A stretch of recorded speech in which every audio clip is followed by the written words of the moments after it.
Olá pessoal, boa noite. Conforme combinado em sala, ficou faltando eu tratar sobre o imposto sobre serviços, que é o último imposto municipal, e eu combinei com vocês que eu ia passar toda a explicação através de vídeo, né? Então hoje basicamente eu vou tratar com vocês sobre a regra matriz de incidência tributária desse imposto específico e também sobre alguma outra característica que seja relevante falar a respeito.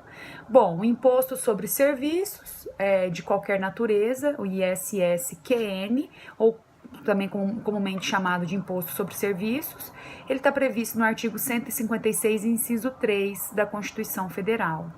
Lá nesse artigo fala o seguinte, que compete aos municípios instituir imposto sobre serviços de qualquer natureza não compreendidos no artigo 155, inciso 2, definidos em lei complementar. Ou seja, a Constituição diz que compete aos municípios aqueles serviços, instituir imposto sobre aqueles serviços que não são compreendidos pelo ICMS. E também aqueles serviços que estiverem definidos em lei complementar, e essa lei complementar é a Lei 116 de 2003. Lei complementar 116 de 2003. O ISS-QN, ele é sucessor do imposto sobre indústrias e profissões, possui função predominantemente fiscal, então a sua função predominante ela é arrecadatória, ele serve então para os municípios arrecadarem, principalmente, primordialmente. Ele está, como eu disse, previsto na Lei Complementar 116 de 2003. A exigência de lei complementar é para garantir uma certa uniformidade e também evitar guerra fiscal entre os municípios. Então, existe essa lei complementar aí de âmbito nacional, que é a Lei Complementar 116 de 2003. Regulamentando de modo geral, né, as normas referentes ao ISS-QN. Ele é de competência municipal e também distrital, competência do município e do Distrito Federal, tendo então como sujeito ativo o município e o Distrito Federal. Aí eu pergunto para vocês, para qual município deverá ser recolhido o imposto? Seria o município do estabelecimento do prestador, ou o município do estabelecimento do tomador do serviço, ou o município da prestação, onde foi executado o serviço? Bem, já respondendo, o artigo 3º da Lei Complementar 116 de 2003 prevê que é o município do estabelecimento do prestador que deve recolher o imposto, ou seja, a regra geral é o município do estabelecimento do prestador é o sujeito ativo e é competente para tributar sobre a prestação de serviços. Município do estabelecimento do prestador. Essa é a regra geral. Porém, o próprio artigo 3º traz diversos incisos, são 25 incisos, que excepcionam essa regra geral. Então, existem alguns casos, em algumas situações, em algumas atividades, que pode ser o município do estabelecimento do tomador ou o município da prestação, onde foi executado o serviço. Um exemplo dessa exceção é o âmbito da construção civil, que o imposto deve ser, quando se tratar de construção civil, e imposto sobre serviços deverá ser recolhido para o município onde está sendo efetuada a obra. Perfeito? Ótimo. O sujeito passivo, conforme o artigo 5º da Lei Complementar 116 de 2003, é o prestador de serviço. Quem é esse prestador de serviço? A empresa que presta serviço, ou o profissional autônomo com ou sem estabelecimento fixo. Não importa se tem ou não estabelecimento fixo, vai ser a empresa ou o profissional autônomo. Ainda o artigo 128 do CTN, do Código Tributário Nacional, prevê como responsável a possibilidade de que o tomador reter o ISS quando o prestador de serviço não emitir nota fiscal. Nesse caso, o tomador então se torna responsável por reter o ISS, perfeito? Bom, ainda quanto ao sujeito passivo, não serão considerados contribuintes os prestadores de serviço em relação de emprego, porque eles não são, na verdade, bem prestadores de serviço, né? São trabalhadores. Os também chamados trabalhadores avulsos, como os estivadores, também não são sujeito passivo do ISS, por previsão legal. Os diretores e membros de conselhos consultivo ou fiscal de sociedades, Prestadores de serviço de comunicação e transporte interestadual e intermunicipal também não é contribuinte, não é sujeito passivo do ISS, porque é sujeito passivo do ICMS, e também prestadores de serviço exportados para o exterior por força de imunidade constitucional, artigo 156, parágrafo 3º, inciso 2 da Constituição Federal, torna imune a prestação de serviço exportada ao exterior, e o artigo 2º, inciso 1 da Lei Complementar 116 de 2003 reforça essa imunidade. Perfeito? Como hipótese de incidência, o ISS ele incide sobre a prestação de serviço, e a gente tem como conceito de serviço um bem intangível, imaterial, incorpóreo, ou seja, para ser serviço é preciso ser um bem intangível, imaterial e incorpóreo. Na verdade, é uma atividade economicamente mensurável, possui um valor aí econômico, executada de uma pessoa para outra, sem essa relação de subordinação que caracteriza o trabalho, caracteriza o emprego. Em resumo, na verdade, a prestação de serviço é uma obrigação de fazer, que seja uma atividade economicamente mensurável, executada de uma pessoa para outra. Perfeito?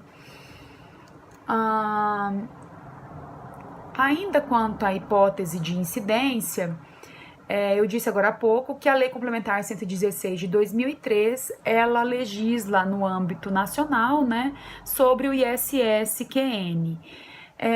Lá nessa lei complementar existe uma lista anexa, e nessa lista anexa existe aí todos os... é uma lista que traz os serviços, aí, as prestações de serviço sobre as quais incide o ISS-QN, que o charada entende que esse é um rol taxativo, de modo que os municípios não podem criar serviços além desses previstos na Lei Complementar 116 de 2003. Então, a Lei Complementar 116 de 2003 traz aí um rol de aproximadamente 230 serviços, divididos lá em 40 itens, e esse rol é taxativo. Os municípios não podem criar serviços além desses previstos na Lei Complementar.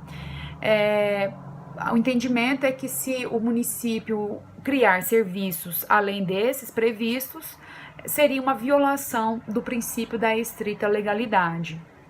Agora, os municípios podem, segundo o entendimento jurisprudencial, os municípios podem realizar uma interpretação extensiva ou analógica, até porque os próprios itens, os próprios serviços previstos lá na lei complementar, sempre traz lá, ao final, uma cláusula genérica, dizendo, por exemplo, esses serviços e afins. Então, é possível interpretação extensiva ou analógica, o que não pode o município criar serviços que não existem nessa lista anexa à Lei Complementar 116 de 2003.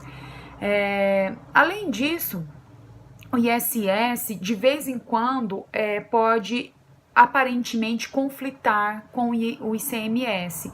Muitas vezes, pode criar dúvida se naquele caso deve ser aplicado, deve incidir o ISS, num determinado caso concreto, deve incidir o ISS ou deve incidir o ICMS. Para evitar esse tipo de confusão, o artigo 1º, parágrafo 2º da Lei Complementar 116 de 2003 trouxe que os serviços incluídos na lista, se sua prestação envolve o fornecimento de mercadorias, ficam sujeitos apenas o ISS. Então, algumas situações podem configurar, por exemplo, ao mesmo tempo prestação de serviço e fornecimento de mercadoria. Nesse caso, a Lei Complementar diz o seguinte: quando a gente tiver uma situação em que haja prestação de serviço e também fornecimento de mercadoria, mas o serviço prestado está previsto lá na lista da lei complementar que trata do ISS, então esse serviço vai incidir, sobre esse serviço vai incidir apenas o ISS, não incide também o ICMS pela circulação de mercadoria. Prepondera, então, nesse caso, o ISS. Agora, quando o fornecimento de mercadoria com prestação de serviço não estiver especificado na lista anexa à lei complementar, aí a gente vai ter incidência apenas do ICMS. Vai ser entendido que ocorreu apenas uma circulação de mercadorias e será ignorada a prestação de serviço inerente a essa circulação de mercadoria. Perfeito? A regra é simples, então. Quando existir um serviço que ao mesmo tempo existir um serviço e uma prestação de mercadoria, se o serviço está previsto lá na lei complementar, na lista anexa à lei complementar 116 de 2003, esse serviço ficará sujeito apenas ao ISS, não incidindo ICMS.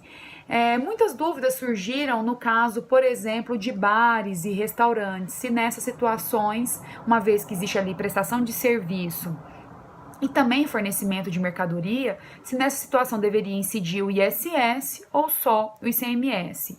Doutrina e jurisprudência ficava muito dividida, uns entendiam que preponderava nos serviços de bares e restaurantes, preponderava a atividade, o serviço, então que deveria incidir o ISS, outros entendiam que preponderava a venda de mercadoria e, portanto, deveria incidir o ICMS.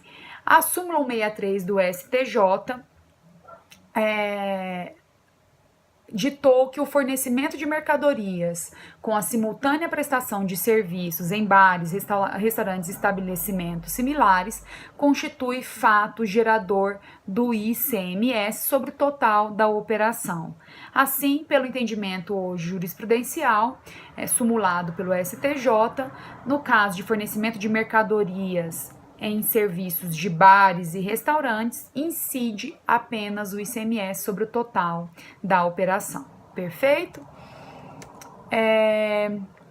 Quanto à base de cálculo e alíquotas do ISS. A base de cálculo é o preço do serviço, o valor bruto, conforme o artigo 7º da Lei Complementar 116 de 2003, não tem então complicação, não inclui juros, seguros, multas ou indenizações, é o valor bruto da prestação de serviço. As alíquotas podem ser fixas, por exemplo, um único valor a ser pago periodicamente, como é o caso dos profissionais liberais que executam serviços pessoais, então, sei lá, R$40 a cada 3 meses a ser pago pelo profissional liberal, conforme previsão da lei municipal. Ou pode ser também alíquotas proporcionais, que é o mais comum, aplica-se quando se tratar aí de empresas prestadoras de serviço, em que vai aplicar uma porcentagem, um percentual sobre o movimento econômico dessa empresa que presta serviço. Então, a alíquota fixa, normalmente utilizada para profissionais liberais, e a alíquota proporcional, normalmente utilizada aí por empresas que prestam serviços. Basicamente era isso que eu tinha que tratar sobre o ICMS, sobre o ISS, QN. Qualquer dúvida pode me perguntar em sala ainda, né? Fico à disposição em sala de aula ou até mesmo por e-mail, como vocês sabem. Agradeço a atenção, espero ter resolvido algumas dúvidas sobre o ISS QN e até mais. Tchauzinho.